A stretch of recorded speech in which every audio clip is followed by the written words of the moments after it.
Aí, 1 Coríntios, capítulo 11. 1 Coríntios, capítulo 11, versículo 17. 1 Coríntios 11, 17. Entretanto, nisto que lhes vou dizer, não os elogio, pois as reuniões de vocês mais fazem mal do que bem. Em primeiro lugar, eu ouço que quando vocês se reúnem como igreja, há divisões entre vocês. E até certo ponto eu creio, pois é necessário que haja divergências entre vocês, para que sejam conhecidos quais dentre vocês são aprovados. Quando vocês se reúnem, não é para comer a ceia do Senhor, porque cada um come sua própria ceia sem esperar pelos outros. Assim, enquanto um fica com fome, o outro se embriaga, ou se empanturra, numa outra versão. Será que vocês não têm casa onde comer e beber? Ou desprezam a igreja de Deus e humilham os que nada têm? Que lhes direi? Eu os elogiarei por isso? Certamente que não. Pois eu recebi do Senhor o que também lhes entreguei, que o Senhor Jesus, na noite em que foi traído, tomou o pão e, tendo dado graças, partiu e disse: isto é o meu corpo que é dado em favor de vocês. Façam isso em memória de mim. Da mesma forma, depois da ceia, ele tomou o cálice e disse: esse cálice é a nova aliança no meu sangue. Façam isso sempre que o beberem em memória de mim. Porque sempre que comerem deste pão e beberem deste cálice, vocês anunciam a morte do Senhor até que ele venha.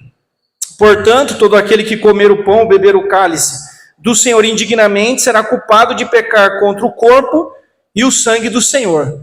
Examine-se cada um a si mesmo e então coma do pão e beba do cálice. Pois quem come e bebe sem discernir o corpo do Senhor, come e bebe para a sua própria condenação. Por isso há entre vocês muitos fracos e doentes, e vários já dormiram. Mas se nós tivéssemos o cuidado de examinar a nós mesmos, não receberíamos juízo. Quando, porém, somos julgados pelo Senhor, estamos sendo disciplinados para que não sejamos condenados com o mundo. Portanto, meus irmãos, quando vocês se reunirem para comer, esperem uns pelos outros. Se alguém estiver com fome, coma em casa, para que quando vocês se reunirem, isso não resulte em condenação. Quanto ao mais, quando eu for, lhes darei instruções. Palavra dura, né? Que Deus deu a essa igreja aqui. Tem aqui as instruções, mas tem uma tremenda bronca, um puxão de orelha, porque a igreja de Corinto era complicada. Tinha umas questões acontecendo aqui que Paulo teve que tocar no assunto, né? Tocar na ferida. Vamos orar, gente, mais uma vez. Eu queria ministrar uma mensagem hoje que tem como título Uma Mesa e Muitas Histórias. Amém? Uma mesa e muitas histórias. E como é a nossa última ceia, eu queria falar um pouco bem mesmo desse texto, da ceia mesmo, ir lá no coração, na raiz, e para que a gente consiga entender bem toda essa questão que vem casar aqui com a nossa decoração também, que já foi explicada. Isso a gente precisa ter esse entendimento bem sólido, bem claro para nós, para que a gente principalmente não caia na tal da religiosidade vazia, né? Sem entender o que nós estamos fazendo, o que nós estamos cantando, por que há um enfeite como esse aqui, enfim, às vezes a gente, né, para quem está começando, tranquilo, porque nós estamos aí aprendendo, mas alguns que já caminharam há bastante tempo, precisam já ter isso bem claro no coração e na mente. Mas vamos lá, vamos orar mais uma vez, né, para que Deus continue falando conosco. Deus, muito obrigado, eu quero te agradecer e te louvar por esse domingo, a nossa última ceia de 2025, obrigado. Obrigado, Deus, pela festa, alegria. Obrigado, Senhor, pela celebração que o Senhor nos dá a oportunidade, pelo anúncio da tua morte e ressurreição, pela esperança bendita que temos de que um dia o Senhor voltará para nos buscar. Deus, muito obrigado. Ministra os nossos corações, fale a cada um de acordo com a necessidade. Usa a minha vida como instrumento do Senhor, unge os meus lábios, a minha mente, meu coração, e que a tua igreja receba essa palavra como palavra de Deus, palavra do alto, do Senhor para as nossas vidas, em nome de Jesus. Amém, amém, glória a Deus. Bom, para quem já está na igreja há um tempo, nós falamos assim, culto de Santa Ceia. Já vem à mente o quê? Uma mesa arrumada, pão, suco, alguns enfeites, certo? Alguns adornos. Já vem à nossa mente o anúncio do sacrifício de Cristo, que morreu para perdoar os nossos pecados. Já vem ao nosso coração o fato de que Cristo ressuscitou. E vem ao nosso coração a esperança, a promessa, que enche o nosso coração de alegria, de que um dia Ele voltará para nos buscar. De que Ele preparou um lugar para todos nós. Quando nós pensamos em ceia, nós pensamos na história de Deus, e uma história que também é a nossa. É a nossa, porque a história de Deus e a história da humanidade, essas histórias estão entrelaçadas, elas caminham juntas. Deus escreve a sua história por meio de nós, né? Por meio das nações, dos povos, e é assim que acontece. E pensamos também num final feliz. Apesar de todas as lutas, tribulações e situações que a gente vê todos os dias, nós pensamos, há um final feliz para aqueles que foram resgatados por Cristo, para aqueles que foram perdoados por Cristo. O final da história é um final de vitória. É um final onde nós estaremos com o Cordeiro, né, participando das bodas do Cordeiro. Então nós já temos essa revelação, essa palavra. E ceia é isso, né? Nós temos então uma mesa, nós temos muitas histórias, e eu queria falar sobre elementos dessa história, que é a história de Deus, e que se mistura com a nossa, né, com a história de Cristo e a história nossa, de cada um de nós, e falar um pouco sobre essas coisas, né? Então pensem na mesa como se fosse uma linha do tempo, a linha da história, e numa ponta da mesa nós temos algo chamado morte. Na história da humanidade, infelizmente, nós temos algo chamado morte, né? Quando nós olhamos para a cruz, basta olhar para a cruz. A cruz é um instrumento de morte. Basta nós olharmos para a coroa de espinhos. Dor, morte. Então nós temos esse aspecto da vida humana que é difícil de falar, é desagradável muitas vezes, mas é uma realidade que precisa ser enfrentada. Quando eu olho para a minha história, tenho certeza que quando você olha para a sua, eu vejo morte por todos os lados. Eu vejo. Sonhos que ficaram para trás. Morreu. Relacionamentos que se perderam, que foram dolorosamente rompidos, pessoas queridas que se foram, que já não estão entre nós, irmãos em Cristo, que por uma razão ou outra também não estão mais na igreja, né? Irmãos e irmãs que serviram conosco, que dançaram na presença de Deus, que serviram no louvor, irmãos que talvez há um tempo atrás estavam até arrumando a mesa aqui, né? Servindo nas mesas, pessoas que pregaram e que muitas vezes por 30 moedas de prata, ou até menos, deram um beijo no rosto de Cristo, deram um beijo no rosto da igreja e nos abandonaram. Então isso é morte. Isso é morte. Todos nós sentimos esse gosto amargo da morte. A morte, ela mostra também a sua face terrível quando o orgulho, o egoísmo, o espírito de divisão e de parcialidade aparecem. Quando um irmão não espera pelo outro. Estava acontecendo isso. A ceia naquela época era uma refeição, não era um pedacinho de pão pequenininho, um copinho de suco. Era um banquete. E o que estava acontecendo aqui? Olha, gente, vê se não parece conosco. O povo tudo já caía em cima da comida, né? Os que traziam as comidas melhores já queriam logo comer, ninguém esperava por ninguém. Eu imagino lá na igreja de Corinto o pessoal furando fila e aquele desespero, né? Então, aí Paulo está dizendo assim, gente, vocês não têm o que comer em casa? Vocês não percebem que isso é terrível? Enquanto alguns se empanturram, se embriagam, alguns que têm mais, né, se deleitam, outros passando necessidade. Esperem uns pelos outros, né? Então estava acontecendo isso aqui dentro dessa igreja. Então é um aspecto da morte. Imagina uma igreja onde há isso: orgulho, competição, divisão, egoísmo, um passando por cima do outro. Isso é morte. É morte. Quando há disputas, ganância, divergências, que destrói aquilo que era para ser muito bom. Então veja que sério, Paulo começa dizendo assim: olha, as reuniões de vocês fazem mais mal do que bem. Misericórdia. Pensou ouvir isso de Cristo? As reuniões de vocês fazem mais mal do que bem. A morte aparece quando você senta para conversar com um adolescente, por exemplo, e ouve o seguinte: meus pais não ligam para mim. Eu estou sofrendo bullying na escola. Eu tenho me cortado, automutilado, para tentar aliviar um pouco a dor que eu tenho sentido. A morte se apresenta quando alguém, mesmo estando na igreja, você olha para os olhos dessa pessoa e parece aquela lâmpada que fica oscilando, sabe quando está para queimar? Que fica meio oscilando e vai se apagando, se apagando, se apagando a cada dia. Isso é morte. A face da morte dentro da humanidade aparece quando um idoso, por exemplo, diz assim: eu não aguento mais a solidão. Não aguento mais uma sociedade que me despreza, que me descarta. E eu não aguento mais o abandono da família. Isso é morte. Isso é morte. Apesar de eu ter falado sobre a solidão em relação aos idosos, eu vi uma notícia nessa semana na Globo News que dizia que uma de cada 6 pessoas sofre de solidão, e quem mais sofre de solidão são os jovens. Foi para mim uma notícia surpreendente, porque eu achava que eram os idosos.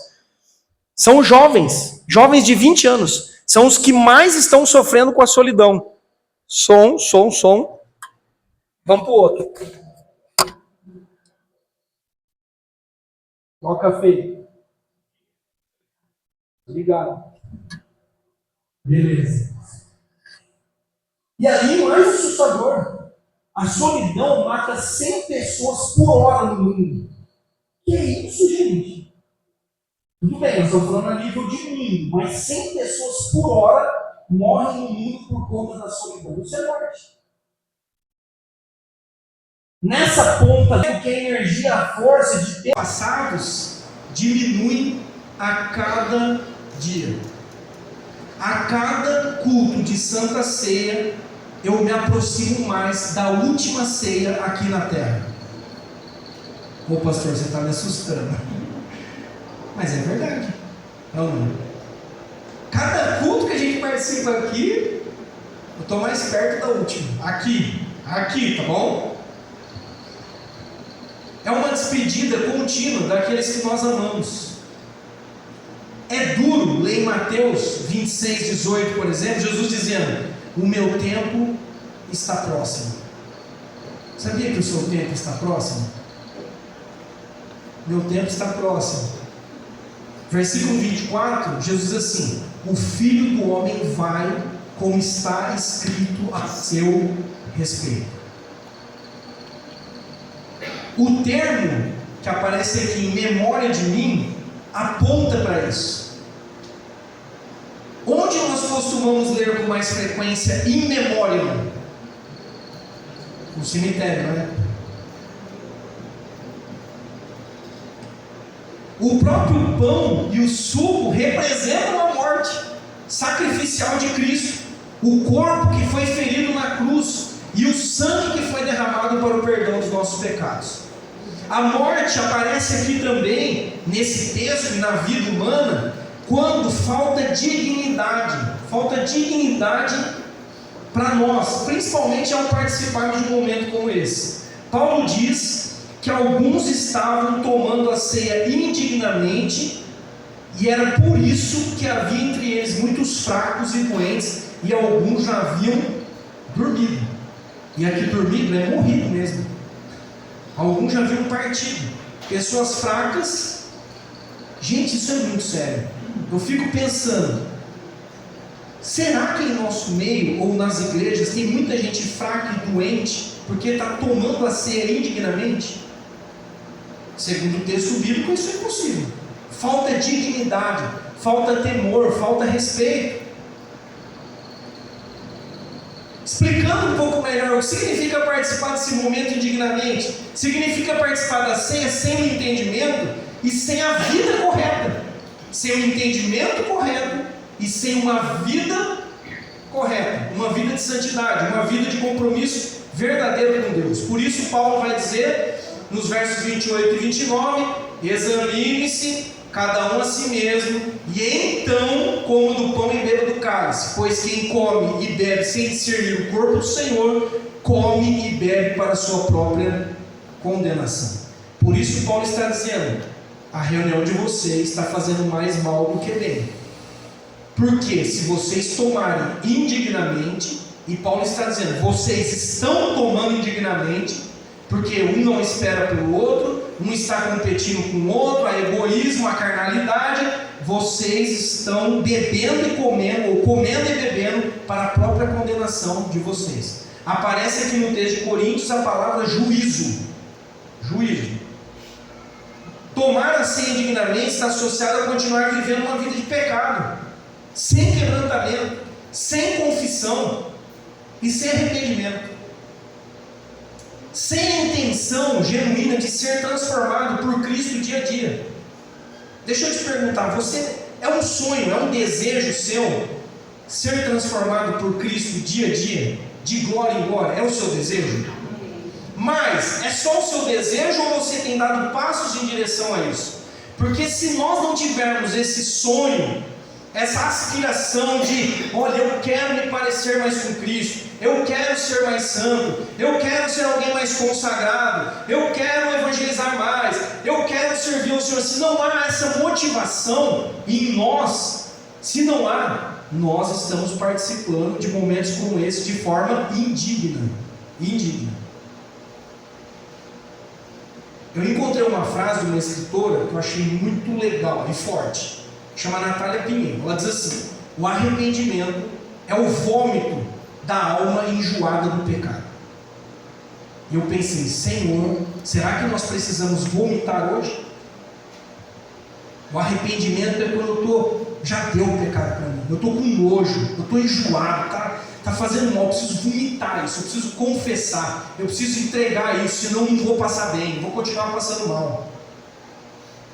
Viver uma vida marcada por mentiras é uma vida indigna, uma vida de falsidade, sem critérios, sem princípios. Viver uma vida assim é uma vida suicida, segundo o apóstolo Paulo, porque o apóstolo Paulo está dizendo, alguns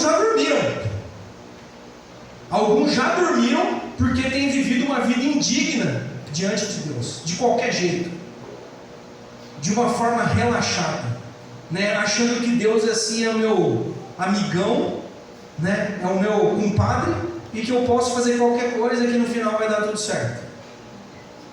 Há um teólogo inglês chamado J.C. Ryle que ele diz assim: há 3 coisas nos quais os homens nunca devem brincar: um pouco de veneno, um pouco de falsa doutrina e um pouco de pecado. Não brinque com essas coisas. Alguém é doido de pegar assim um veneno e falar, eu vou pôr um pouquinho na língua o veneno?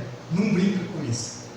Também está dizendo assim, não brinque com um pouquinho de falsa doutrina, é perigoso. E não brinque com esse negócio de é só um pecadinho, um pouco de pecado. Não brinque com essas coisas.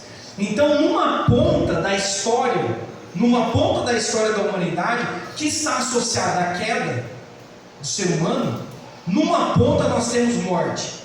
E é um espelho, é um lado que a gente não gosta muito de olhar. É desagradável, mas nós precisamos olhar. Mas graças a Deus, vamos para a outra ponta da mesa. Bem sugestivo aqui, temos pães, né? E uvas. Na outra ponta da história, na outra ponta da mesa, nós temos algo chamado vida. Aleluia! Vida. Graças a Deus que tem vida. Não é? A mesa sinaliza para a vida, porque ela diz a nós que aquele que morreu por nós ressuscitou. E a mesa nos diz também, a mensagem é de que nós ressuscitaremos com Ele e para Ele, se nós crermos nele, se nós vivermos para Ele. Nós estamos aqui hoje anunciando a morte de Cristo até que Ele venha. Ou seja, ele voltará. E se ele voltará, ele está vivo, aleluia. Por isso nós temos esperança. E ele voltará glorificado, mais do que vencedor, como nós já cantamos aqui, para nos levar a um lugar que ele mesmo preparou para nós. Lar novo, vestes novas, novos céus e nova terra, aleluia. Tudo novo. Assim também aponta para a vida, quando Paulo diz que uma nova aliança foi feita conosco, não mais baseada na lei, porque a lei trazia condenação, mas agora nós estamos debaixo de uma nova aliança, baseada na graça, que traz salvação, baseada na fé que traz salvação, aleluia. Esse lado da mesa aponta para uma nova vida, uma vida celestial, uma vida perfeita, uma vida plena, onde aquilo que é terreno, aquilo que é mortal, aquilo que é estragado, aquilo que é corruptível, dará lugar àquilo que é celestial, aquilo que é espiritual, eterno e incorruptível, aleluia. Se por um lado nós estamos indo, se por um lado nós estamos partindo, se por um lado nós estamos nos despedindo uns dos outros, por outro lado nós estamos chegando, aleluia. Nós estamos chegando à nossa verdadeira pátria, que é a pátria celestial. Paulo vai dizer em 1 Coríntios 15:49, assim como tivemos a imagem do homem terreno, nós também teremos a imagem do homem celestial. Em 1 Coríntios capítulo 15, versos 54 e 55, Paulo vai dizer assim: em alto e bom som, a morte foi destruída pela vitória. Onde está a morte, a sua vitória? Onde está a morte, o seu aguilhão? Em outras palavras, essa ponta da mesa, essa ponta da história, tem a última palavra. A vida supera a morte. A vida supera a morte, graças a Deus. A vida é a última resposta, é a última palavra de Deus. É isso que Deus tem para mim e para você: vida abundante, vida plena, vida eterna. Em Mateus capítulo 26, 29, dá para constatar a vida nas palavras de Jesus, apesar de Jesus ter falado um pouco antes que ele iria partir, né? Que a hora dele era chegada. Mais para frente Jesus vai dizer assim: eu vou celebrar a Páscoa com os meus discípulos. Irmãos, o que é celebração? Eu vou me alegrar, eu vou festejar. Festa fala de vida. Só tem festa onde há vida.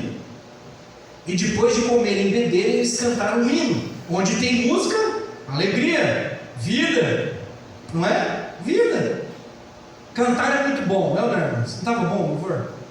Cantar é muito bom e expressa a nossa gratidão pela vida que Deus tem nos dado e pelos eternos propósitos de Deus em relação a cada um de nós.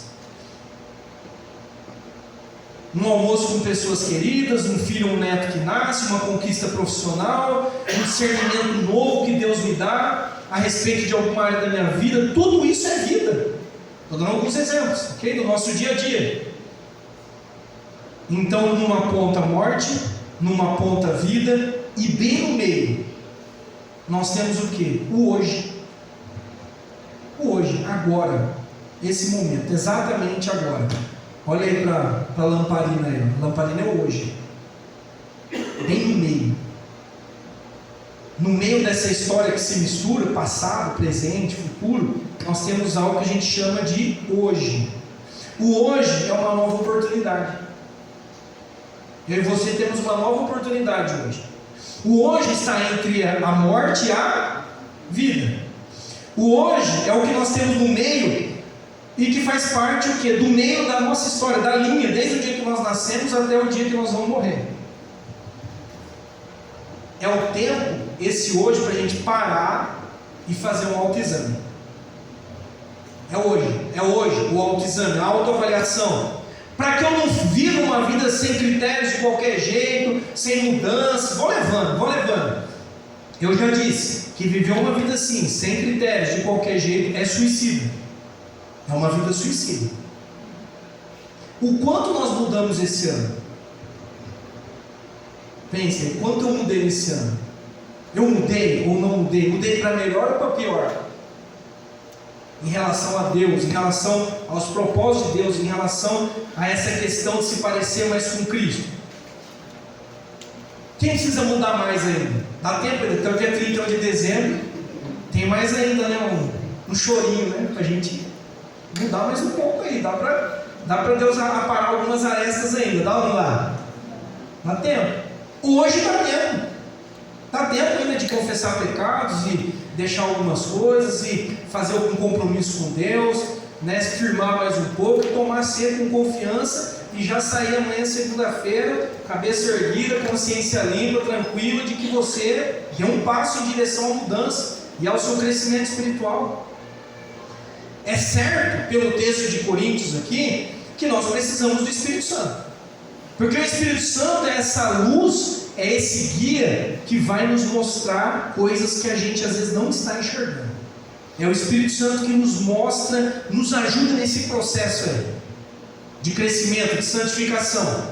Veja o versículo 32, Paulo vai dizer assim: quando, porém, nós somos julgados pelo Senhor, nós estamos sendo disciplinados para que não sejamos condenados com o mundo. A palavra disciplina na Bíblia muitas vezes é traduzida como treinamento. Deus está nos treinando. E quando Deus nos julga, quando Deus acende, sabe aquela luz na tua consciência de que está errado, que precisa ser confessado, que precisa mudar, Deus está fazendo isso porque te ama, porque Ele não quer que você seja condenado igual ao mundo, igual as pessoas que não têm Deus. Então sim, Deus mostra, Deus treina, Deus guia, Deus auxilia, Deus consola, o Espírito Santo faz isso, mas qual é a minha parte? Qual é a minha parte? Porque Deus faz a dele, muito bem feito, aliás. Deus faz a dele. Qual é a minha parte? Há umas 2 semanas atrás eu vi um post do pastor Onésio, presidente da nossa denominação, e hoje eu ouvi de novo e fui pausando e copiando aquilo que eu entendia que encaixava bem aqui com a nossa mensagem. Ele diz assim no post dele: chega, a gente precisa dizer em voz alta. Tem gente colocando nas mãos de Deus aquilo que Deus colocou nas suas mãos. Tem gente pedindo milagres enquanto foge da responsabilidade, orando por mudança, mas se recusando a mudar, esperando portas se abrirem, sem coragem de levantar da cadeira. Deus dá forças, claro que Deus dá forças, mas quem tem que andar é você, sou eu. Deus ilumina o caminho, mas não arrasta ninguém pela mão. A verdade é simples e brutal, presta atenção. Ou você decide pela sua própria vida agora, hoje, ou a vida vai te cobrar isso do jeito mais amargo. Há um silêncio perigoso e não é paz, é anestesia. Tem gente confundindo paz com anestesia. A pessoa está anestesiada, está parada, não está crescendo com Deus, mas ela fala: eu estou em perfeita paz. Eu preciso mudar e dar passos que ninguém pode dar por mim, verdade ou não, gente? Só eu posso dar alguns passos, ninguém vai dar esses passos por mim. Quem não enfrenta a própria verdade vive escravo da própria mentira. Agora preste atenção no final. Hoje é dia de cortar a fuga, de abandonar esse negócio de ficar fugindo do espelho e encarar o espelho, assumir a sua parte, pedir ajuda e reconstruir aquilo que precisa ser reconstruído. Basicamente é um post em que ele estava dizendo o quê? Chega de ficar dando desculpas, chega de ficar jogando tudo na conta de Deus. Deus sim guia, Deus ajuda, Deus dá força, tá? Mas tem uma parte que eu tenho que andar, eu tenho que me levantar da cadeira, eu tenho que reconstruir, eu tenho que juntar os escombros ali, né? Eu tenho que refazer, eu tenho que desejar uma vida nova. Tem uma parte que é nossa, irmãos. Tem uma parte que é nossa. Então por isso nós precisamos unir oração, né? Vida piedosa, vida com Deus, com ação. Com ação, né? Então pare com isso assim, sabe, de chegar num lugar e falar: eu estou orando, ok? E eu estou orando, já passou um mês. Eu estou orando, passou 3. 4, 5, e alguém está dizendo para você, mas você não vai tomar uma decisão? Não, mas ainda Deus não me mostrou. Deus já mostrou de tudo quanto é jeito. Mas você acha que é Deus que vai te empurrar da cadeira? Percebe?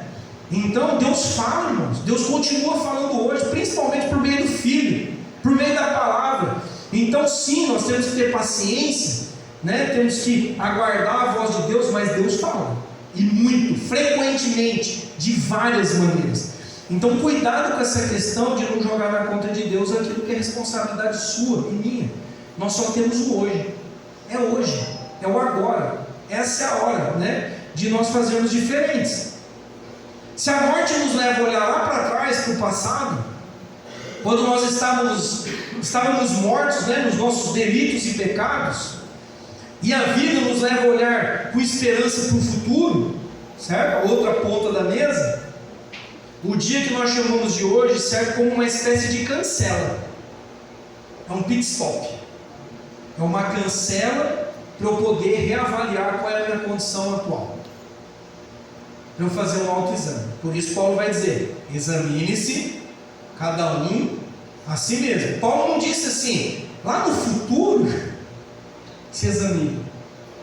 Ou não teria sentido também dizer, olha, você deveria ter se examinado lá não sei quanto tempo atrás. Não, a palavra é hoje, examine-se hoje, agora. Eu estou mais perto da vida ou da morte?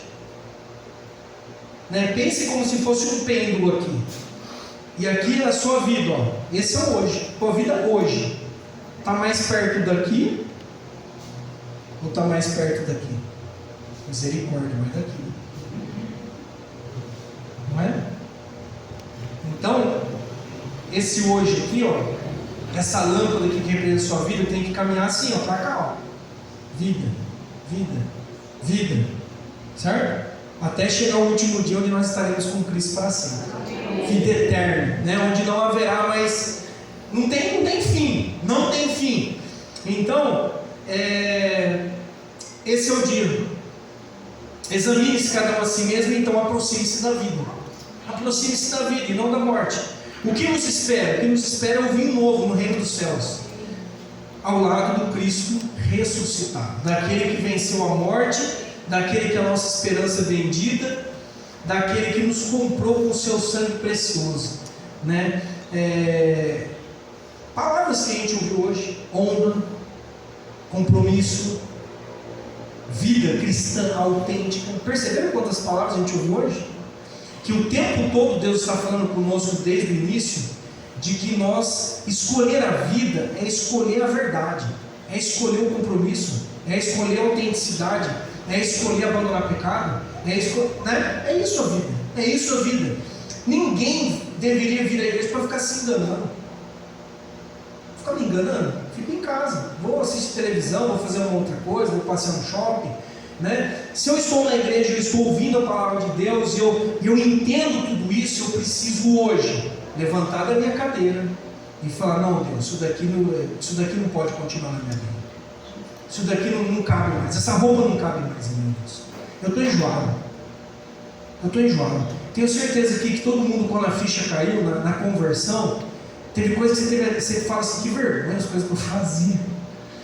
Até mencionar é vergonhoso, né? Como Paulo diz: meu Deus, eu fazia isso mesmo? Sério que eu fazia isso? Então, assim, dá nojo, tem coisa que dá nojo, tem ambiente que a gente fala assim: isso aqui não é para mim não, você já pega e já quer sair. Agora, se eu gosto desse tipo de comida, eu estou morrendo. A lâmpada está apagando a cada dia. E louvado seja Deus quando um irmão ou uma irmã que nos ama dá aquele chacoalhão em nós, né?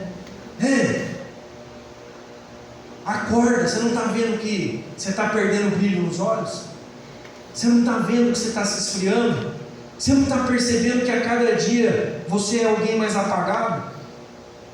Você não está percebendo que a cada dia você vai deixando coisas? Eu li a Bíblia, agora eu não leio tanto. Eu orava, não oro tanto. Eu amava servir em algum ministério, agora eu chego no pastor, estou entregando o meu crachá, né? Como se fosse uma empresa, alguma coisa assim. é chamado, é vocação, e nós vamos entregando, e a morte vai sugando isso como um buraco que vai puxando tudo isso. Então não, em nome de Jesus, que hoje haja vida nesse lugar, que a sua lâmpada acenda cada dia mais e resplandeça, né? Que a gente, toda vez que olhar para essa estrela aqui brilhando, né? A gente fala: Senhor, eu quero ser essa luz, refletir a tua luz, a tua glória. Eu não quero viver apagado, eu não quero viver desanimado, né? Entristecido, abatido. E veja que Paulo ensina todas essas coisas, e ele não tinha uma vida fácil. Não tinha uma vida fácil. E isso nós temos ouvido hoje também. Já ouvimos isso bastante, não é? Esses camaradas aqui que andavam com Deus, era perseguição, era luta, era risco de morte, né? Limitações, enfermidades, igualzinho a gente. Igualzinho. Altas temporadas e baixas temporadas, altos e baixos, não é? Pregavam, alguns se convertiam, outros queriam apedrejar, aquela coisa doida. Teve que correr de cidade, fugir de algumas cidades.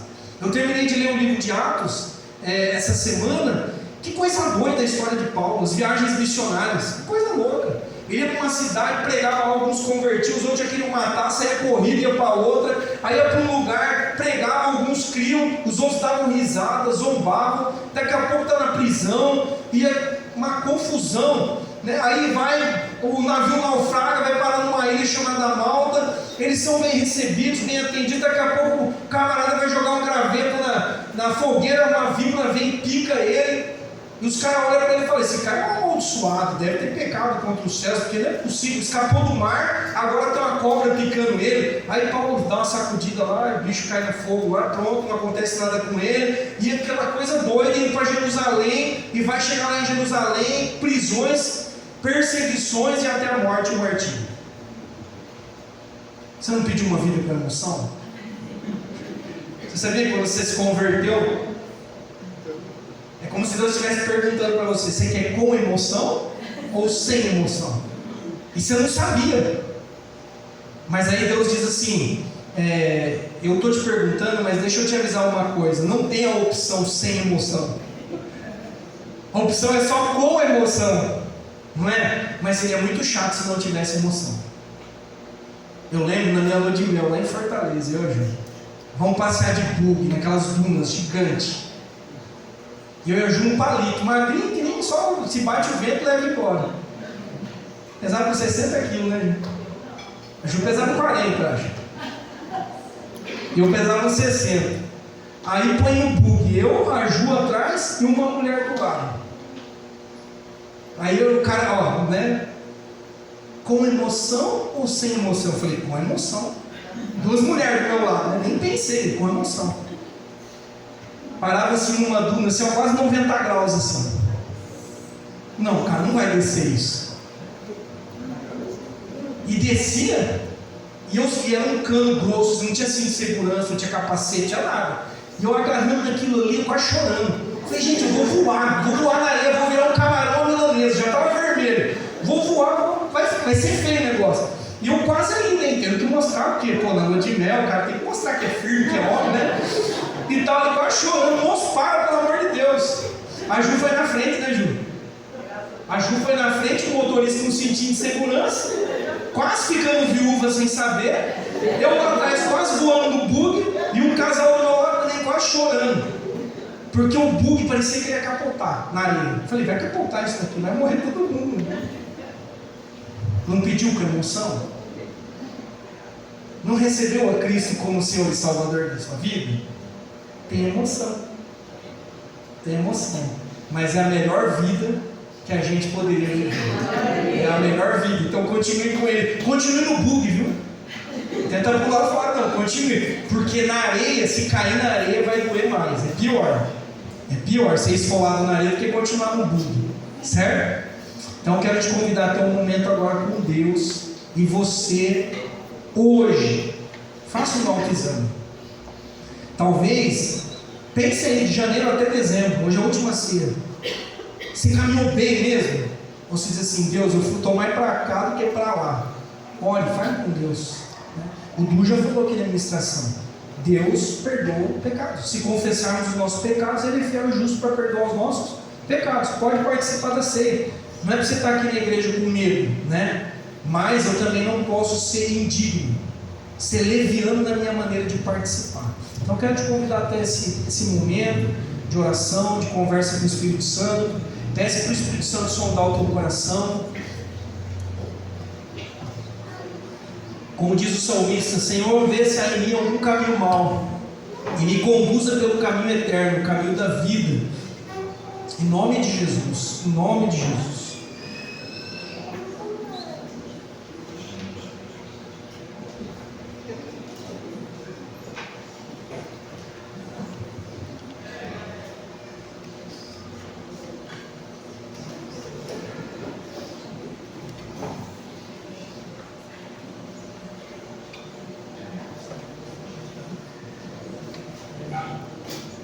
A gente não percebe que a omissão, você não pegou fazendo algo errado, você deixou de fazer o que era certo. Peça ao Espírito Santo: Deus, onde eu estou me omitindo? Eu deveria ter falado com essa pessoa, eu que deveria ter ajudado essa pessoa, eu que deveria ter feito um convite a ela, e eu não fiz, eu deixei passar por medo, por vergonha de falar que eu sou crente. Eu deveria ter evangelizado essa pessoa, eu deveria ter oferecido, né, uma palavra, um abraço, e eu me omiti. Talvez pela pressa, pela correria, eu deixei de fazer o bem. Deixar de fazer o bem é pecar também. Então pense aí. Deus, nós nesse momento, ó Deus, reconhecemos que só o sangue de Jesus pode limpar os nossos pecados, e que só o Senhor é fiel e justo para nos perdoar de todos os pecados, porque o Senhor, em Ti não há pecado, não houve pecado, não há pecado, e o Senhor venceu todas as tentações. E nós, nesse momento, Pai, antes de participar da ceia, nós pedimos a Ti, Deus, que o Senhor nos dignifique pela graça, pela fé, pela confissão, pelo arrependimento, que o Senhor possa nos ajudar a participar sempre desse momento com responsabilidade e ao mesmo tempo com alegria, com leveza, sabendo que é o Senhor quem nos justifica, que é o Senhor que nos ajuda em todo esse processo. Deus, ajuda-nos, ó Deus, a tomar decisões difíceis. Eu sei que muitas pessoas aqui precisam tomar decisões que não são fáceis, que envolvem família, envolvem às vezes questões profissionais, questões, ó Deus, que tem a ver com a mordomia do tempo, dos recursos, tantas decisões que se apresentam diante de nós, e o Senhor tem nos chamado a essa responsabilidade. A cada um o Senhor tem chamado, e nós queremos nos levantar nessa noite, ó Deus. Nós queremos fazer diferente, terminar o ano bem e começar o ano que vem melhor ainda.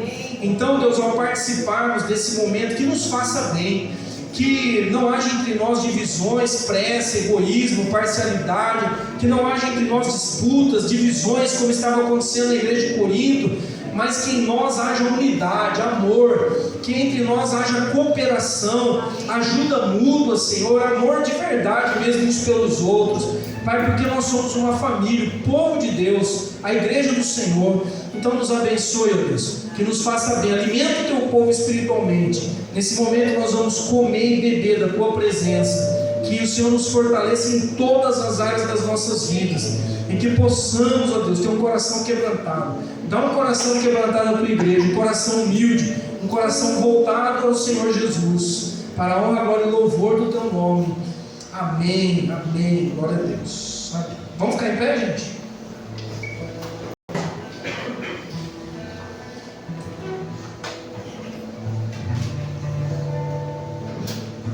Pai, nós queremos consagrar esses elementos a Ti, Deus. Obrigado pelo Teu sacrifício, que foi feito de uma vez por todos, um sacrifício definitivo, eterno, que nos dá vida eterna. Obrigado, Deus. Obrigado. Nessa noite nós comemos o pão que representa a Tua carne, o sangue, o suco que representa o sangue de Cristo. Queremos continuar nos alimentando do Senhor, Pai. Nós queremos continuar contigo, a despeito de qualquer luta e dificuldade. Fortaleça cada um agora nesse momento, que nós possamos, ó Deus, também manter acesa a chama, a esperança no coração da volta de Jesus Cristo, porque o Senhor prometeu que voltará para nos buscar. Maranata, ora vem, Senhor Jesus. Vem buscar a tua igreja, vem buscar a tua noiva. Nós aguardamos, ó Deus, por esse dia bendito, em que ouviremos a tua voz e estaremos com o Senhor para sempre. Enquanto isso, no dia que se chama hoje, nós queremos viver, escolhemos a vida. Diz isso a Deus: eu escolho a vida, eu escolho a vida, Senhor. Eu escolho caminhar em direção aos teus propósitos, aquilo que o Senhor tem para mim, aquilo que é celestial. Deus, em nome de Jesus, receba o nosso louvor, a nossa alegria, a nossa gratidão, e que nós possamos comer e beber para a honra, glória e louvor do teu nome. Amém, amém, glória a Deus.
Por nossos pecados, foi surrado, espantado, crucificado, mas que ressuscitou.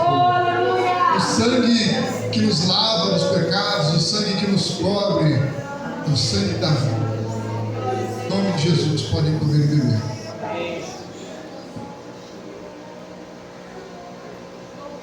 Senhor, celebrar a outra ponta da mesa, da vida.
grande amor de Deus, que a graça de nosso Senhor e Salvador Jesus Cristo, que as consolações, a força do Espírito sejam com todos hoje e sempre. Amém. Amém. Deus abençoe. Boa semana, irmãos.